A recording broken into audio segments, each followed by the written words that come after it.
មកលេងសិង្ហបុរីថាអត់សូវមានកន្លែងដើរលេងត្រូវអត់អញ្ចឹងខ្ញុំណែនាំអ្នកទាំងអស់គ្នាមកលេង Sentosa អស់លុយតិច Sentosa ភាគច្រើនយើងនឹកឃើញតែ Universal ហើយនឹងកន្លែងដែលយើងត្រូវទិញសំបុត្រចូលលេងអញ្ចឹងណាវាថ្លៃប៉ុន្តែតាមពិតទៅ Sentosa មានកន្លែងដើរលេងច្រើនមាន activities ដែលយើងអាចលេងបានច្រើនហើយអស់លុយតិចទៀតថ្ងៃមុនខ្ញុំមកជាមួយនឹងកននិថាយើងជិះកង់ដើរលេងនៅ Sentosa ហ្នឹងដើម្បីមើលទេសភាពមាត់សមុទ្រដកដង្ហើមយកក្លិនសមុទ្រហើយនឹងមើលគេមើលឯងអញ្ចឹងណាមាន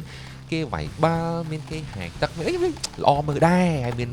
ប្រៃឈើប្រៃអីចឹងទៅវាត្រជាក់វាអីដែរពេលជិះកង់ហ្នឹងយើងអស់តែ$1ទេក្នុងកន្លះម៉ោងឬក៏30នាទីពេលខ្ញុំមកហ្នឹងខ្ញុំជិះកង់សឹងតែពេញកោះ Sentosa តែម្ដងប៉ុន្តែអស់តែ$2ទេហើយពេលជិះកង់ហ្នឹងខ្ញុំសូម recommend អ្នកទាំងអស់គ្នាជិះម៉ោង4ម៉ោង5ទៅទេសភាពស្អាតហើយអត់សូវក្តៅបើសិនជាយើងជិះម៉ោង1ម៉ោង2ឬក៏ម៉ោង2ម៉ោង3វាស្មើនឹងម៉ោង1ម៉ោង2នៅខ្មែរអញ្ចឹងវាក្តៅខ្លាំងមែនតើតំណឹងដែរអ្នកទាំងអស់គ្នាក៏គួរតែត្រៀមលេការពីកម្ដៅថ្ងៃហើយនឹងអាចបិទចិត្តផងដែរប៉ុន្តែអានក៏កុំក្រាស់ពេកឲ្យវាគ្រាន់តែបិទចិត្តយើងកុំឲ្យវាក្តៅអញ្ចឹងណាកុំឲ្យវាខ្មៅកុំឲ្យវា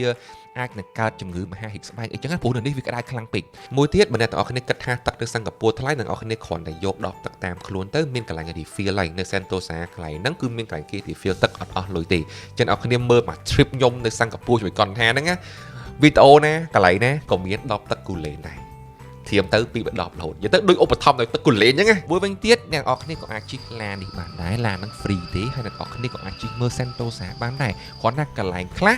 ជិះអត់ដល់មានតែកង់ទេដែលជិះដល់ហើយក្រៅពីនេះអ្នកនរគ្នាក៏អាចហែលទឹកសមុទ្របានមានកន្លែងលាងសម្អាតខ្លួនកន្លែងញ៉ាំ picnic ដោយមិនអស់លុយអស់តែថ្លៃម្ហូបនឹងឯងមានថាកន្លែងគេអត់យកលុយទេយើងអស់តែថ្លៃម្ហូបនឹងឯង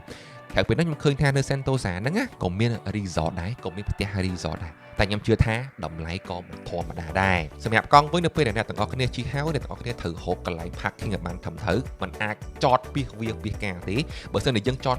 ពីការអ្នកទាំងអស់គ្នានឹងអស់លុយកាត់ម៉ោងតាមហ្នឹងហើយ map ដែលជាកន្លែងទីតាំងហ្នឹងមាននៅក្នុង map ហើយ map ហ្នឹងនៅក្នុង app អញ្ចឹងនៅពេលអ្នកគ្នាមើល app ហ្នឹងទៅនឹងរកកន្លែងទីតាំងចតបានហើយកុំភ័យព្រួយហើយនៅពេលអ្នកគ្នាប្រើចប់អ្នកគ្នាឈប់កន្លែង parking ហ្នឹងទៅ scan QR code កន្លែង parking ហើយយើងបញ្ចប់journey របស់យើងនឹងជិះកង់តែប៉ុណ្្នឹងទៅចំពោះការប្រើប្រាស់ app ខ្ញុំនឹងនិយាយនៅក្នុងវីដេអូទី1ប៉ុន្តែវីដេអូទី1អត់ទាន់ផុសទេខ្ញុំនឹងផុសពេលដែលខ្ញុំផុសវីដេអូទី2មុន